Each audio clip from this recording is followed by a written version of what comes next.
Hello tout le monde et bienvenue pour cette vidéo sur les guides. J'avais donc envie de faire une vidéo parce que c'est vraiment un sujet vraiment intéressant.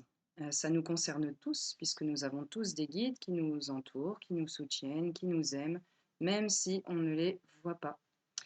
Donc oui, ils sont invisibles avec les yeux physiques, néanmoins on peut les percevoir une fois qu'on développe ces capacités subtiles. On va donc les ressentir et c'est eux qui nous envoient des messages via, comme je vous ai parlé dans d'autres vidéos, via les heures miroirs, via des chiffres que vous voyez, des séquences de chiffres que vous allez voir apparaître.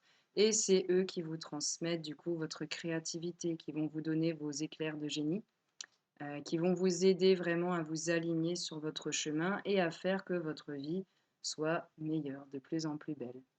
Du coup, les guides, il y en a énormément différents en fait. Ça va dépendre de la famille d'âme à laquelle vous appartenez. Ça va dépendre de si vous faites partie de la famille des anges terrestres, par exemple, ou autre.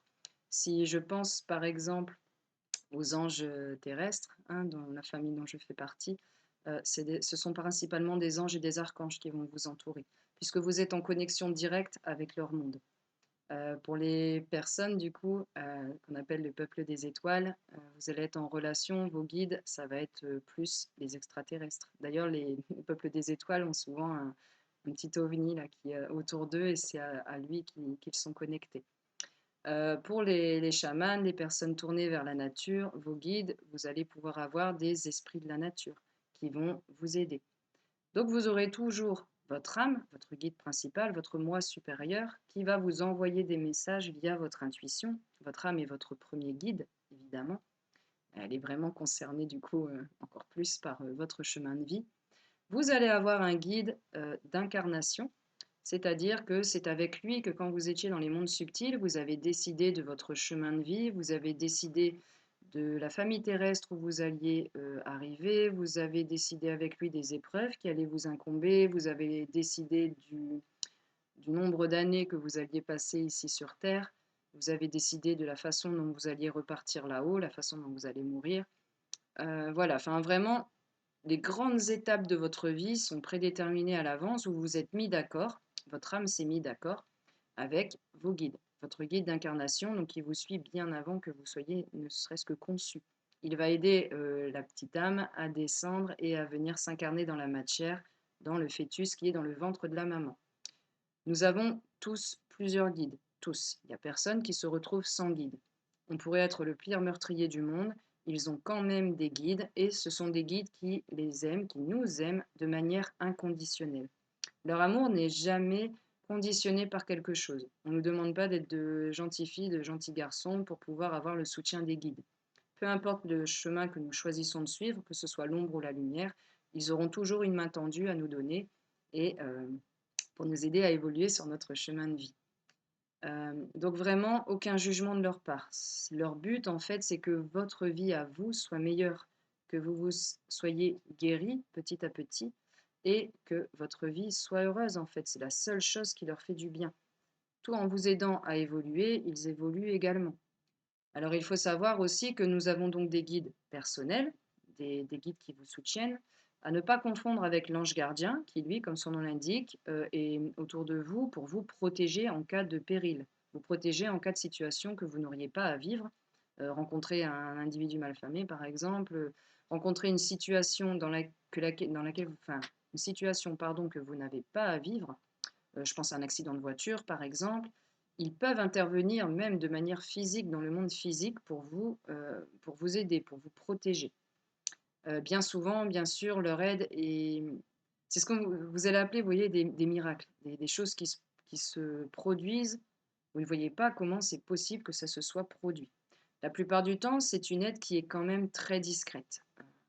Ils vont pas arriver avec un gros panneau, vous balancer une tornade pour vous dire bon, je suis là et puis je t'ai protégé, regarde, hein. Ça va toujours être des aides qui vont être subtiles, discrètes, mais néanmoins ô combien précieuses, parce que s'ils n'étaient pas là, ben mon Dieu, il nous en arriverait des sales trucs, hein. Parce qu'ils nous protègent quand même de nous-mêmes à de très nombreuses occasions. Donc vraiment, vous avez l'ange gardien qui vous protège, vous avez votre guide d'incarnation qui vous suit du début avant votre incarnation jusqu'à la fin et qui va vous aider à faire les autres incarnations. à les préparer en fonction de ce que vous aurez compris dans votre vie terrestre actuelle, des leçons que vous avez comprises, des situations que vous avez réussi à dépasser et les autres où vous n'avez pas forcément réussi à gérer parce que c'était trop dur, parce que vous ne voyez pas bien comment faire. Quand vous allez remonter là-haut, vous allez faire un petit débrief avec du coup vos guides. Et puis, lors de votre prochaine incarnation, on vous représentera la même situation qui vous a posé problème, que vous n'avez pas réussi à transcender, d'une manière un petit peu différente. Et ça prendra le temps que ça prendra. S'il vous faut 100 vies pour apprendre cette leçon-là bien particulière, parce que pour vous, c'est vraiment compliqué, eh ben, ça prendra 100 vies. Mais quand vous allez remonter là-haut, jamais on vous aura dit ah, regarde, t'as gâché ta vie, et t'as fait ci, t'as pas été bien gentil, c'est pas bien, etc. Non, non, c'est toujours de l'amour inconditionnel. Donc, du coup, bah, pourquoi s'embêter en fait à essayer de guérir alors? Bah, tout simplement parce que ça va vous permettre, vous, de vivre une vie bien meilleure. Si vous décidez de rester, par exemple, quelqu'un d'extrêmement colérique, vous allez continuer à attirer des situations qui vont tester votre colère, qui vont vous mettre en colère. Puisque l'univers, euh, donc moi j'appelle l'univers, d'autres l'appellent Dieu, hein, j'avoue que Dieu, moi je peux pas, j'ai un problème avec ça. Pour moi, voilà, l'univers c'est une conscience et on vient tous de là, c'est la créateur. Mais j'arrive pas à mettre le mot Dieu dessus. Vous mettez absolument le mot que vous voulez, l'univers, la source, Dieu, peu importe, nous parlons tous de la même chose. Simplement, les appellations sont différentes. Et, hop. Et donc, comme l'univers est bien fait, il va vous représenter les mêmes situations encore et encore et encore. Pas pour vous embêter, pas pour vous punir, non, au contraire, pour vous permettre de dépasser quelque chose qui vous plombe, quelque chose qui plombe votre vibration. Le fait de guérir, un peu comme un oignon. Vous voyez, quand on enlève les couches d'un oignon. Le fait de pouvoir dépasser, transcender une situation qui vous posait vraiment un gros souci, va vous permettre de vous libérer au niveau du cœur, hein. Vous allez vous sentir tellement plus léger et non seulement vous vous sentez plus léger, vous êtes guéri d'une des couches, mais du coup, la leçon aura été comprise et vous n'aurez plus jamais besoin de la revivre. Pour vous donner un exemple concret, j'avais énormément de problèmes avec l'autorité parce que ça venait d'une situation vécue dans mon enfance où j'avais associé l'autorité avec quelque chose de mauvais, quelque chose de malsain. On me forçait à faire des choses qui n'étaient pas bonnes pour moi et que je refusais. Pas du tout dans la famille, hein, je rassure, c'était autre part. Donc on me forçait à faire des choses qui n'étaient vraiment pas bonnes pour moi. Ça a laissé des marques sur moi en tant qu'adolescente et même en tant que femme adulte. Donc l'univers m'a présenté encore et encore et encore des chefs qui étaient autoritaires, mais pas vraiment pas dans le bon sens. C'était pas de l'autorité pour aider les personnes, c'était moi je suis le chef, tu fais ce que je dis, tu fermes ta bouche et c'est comme ça. Bon, la rebelle en moi, autant vous dire qu'elle s'est fâchée une paire de fois avec ses supérieurs hiérarchiques, étant donné que je n'avais absolument aucun problème à afficher ouvertement les conflits et quand je n'étais pas très contente. Et je me rappelle m'être demandé, mais pourquoi est-ce que je tombe aussi souvent? Heureusement, je ne suis pas tombée que sur ça quand même, hein, de temps en temps, il y avait des pauses, mais aussi souvent sur des chefs qui étaient vraiment centrés sur l'autorité abusive. J'ai quand même eu des chefs sacrément malsains, hein, qui faisaient vraiment du tort à toutes les personnes autour d'elles. Et en fait, j'ai arrêté d'avoir des chefs autoritaires le jour où j'ai compris que j'avais un problème avec l'autorité et que j'avais associé l'autorité à quelque chose d'abusif et de néfaste pour moi. Le jour où j'ai compris du coup que l'autorité, c'était pas forcément néfaste, mais que je pouvais travailler avec eux pour créer des choses beaucoup plus intéressantes que toute seule, ça s'est complètement arrêté. Et à partir de ce jour-là, puisque j'étais professeur, donc je changeais d'établissement quand même assez souvent, comme beaucoup de profs, c'est rare quand même qu'on reste toute notre vie dans le même établissement. Enfin, moi, en tout cas, je bougeais. Ça s'est complètement arrêté. Et j'ai enfin eu des chefs qui étaient humains, des chefs avec qui c'était un plaisir de venir travailler. D'ailleurs, des chefs que je pouvais appeler chefs sans aucun problème. euh, voilà, sans dispute, sans rien du tout. Donc voilà, c'était une situation, enfin un exemple concret parmi des milliers, hein. Donc l'univers vous représentera et vos guides vous représenteront sans arrêt la même situation. Vous allez rencontrer le même type de personnes. Et c'est là où vous allez vous dire, je ne comprends pas, j'ai changé de travail et pourtant je retombe sur le même type de collègue. Quoi? Mais j'ai changé d'amoureux, je réattire encore une fois le même genre de personne. Mais pourquoi? Enfin, c'est quoi le problème? Qu'est-ce qui ne va pas? Le problème, ce qui ne va pas, c'est que vous n'avez pas encore compris la leçon, justement. La leçon spirituelle qu'on vous demande d'apprendre. Si je pense, par exemple, à un conjoint abusif, conjoint, conjointe, peu importe, si vous acceptez du coup, que le conjoint vous maltraite, que ce soit physiquement, verbalement, vous acceptez ça. Vous laissez l'autre personne prendre votre pouvoir personnel et pour l'utiliser contre vous. À partir du moment où vous aurez appris, compris, intégré à l'intérieur que là, je pose mes limites et plus jamais je ne laisserai quelqu'un me maltraiter, mal me parler, voire me taper physiquement, eh bien, ça s'arrête. Vous allez trouver la force de quitter le conjoint, la conjointe qui vous maltraite. Et ce qui est trop bien, c'est que vous n'allez plus tomber sur des conjoints qui ont des... Alors, ça peut être de la violence, ça peut être de l'alcool, enfin l'alcoolisme, peu importe. Vous allez stopper cette situation et elle ne se représentera plus, ni dans cette vie, ni dans les suivantes. C'est quand même un sacré truc, quand même, ça se prend, quoi. Hein.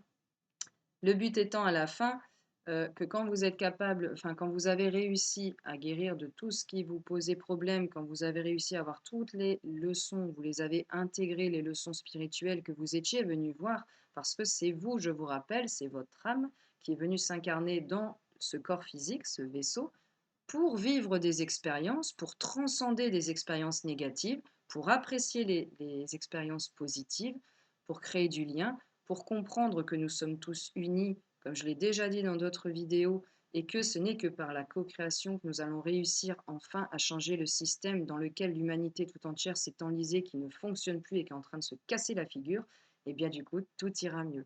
Et en plus, le bonus, vous ne serez plus obligé de revenir sur Terre. Vous aurez fini ce qu'on appelle la roue du karma, et du coup, comme vous aurez appris vos leçons, vous n'aurez plus besoin de revenir pour les expérimenter encore et encore et encore, puisqu'elles seront déjà complètement intégrées. Et vous pourrez enfin poursuivre votre évolution, parce que l'évolution, ça ne s'arrête jamais. Vous pourrez poursuivre votre évolution sur d'autres plans. Vous pourrez aller visiter des mondes bien plus beaux qu'ici, où la Terre, c'est quand même showtime, hein, on va pas se cacher, c'est quand même une des planètes les plus turbulentes que compte notre univers. Hein. Il suffit de regarder tout autour de nous, on se rend bien compte que la Terre va pas très très bien. On vient ici pour guérir nous-mêmes, pour apprendre sur nous-mêmes, pour apprendre nos leçons, et on vient aussi en faisant ça élever le niveau de l'humanité à un niveau global. Oui, je sais, il y a encore beaucoup de boulot, en effet. C'est pour ça qu'on a autant d'aides de partout, que nous avons autant d'êtres venus d'autres plans qui viennent nous aider à augmenter la vibration globale de l'humain, pour pouvoir en fait faire que collectivement on s'élève et qu'on arrive bien plus à apprécier notre belle Terre Gaïa sur laquelle nous vivons et pouvoir apprécier nos congénères.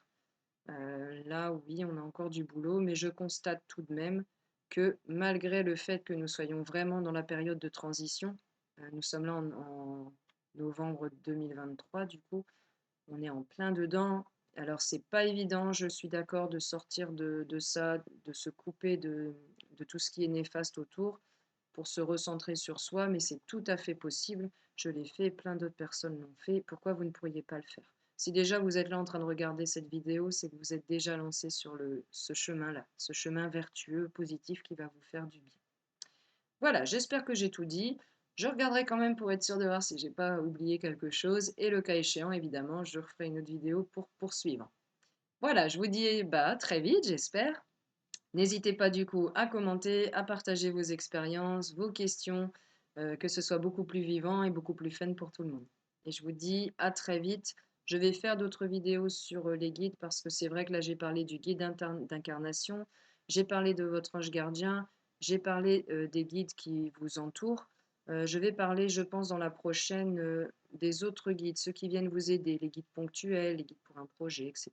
Donc je vous dis à très vite pour pas tout mélanger. À la prochaine vidéo. Bye bye!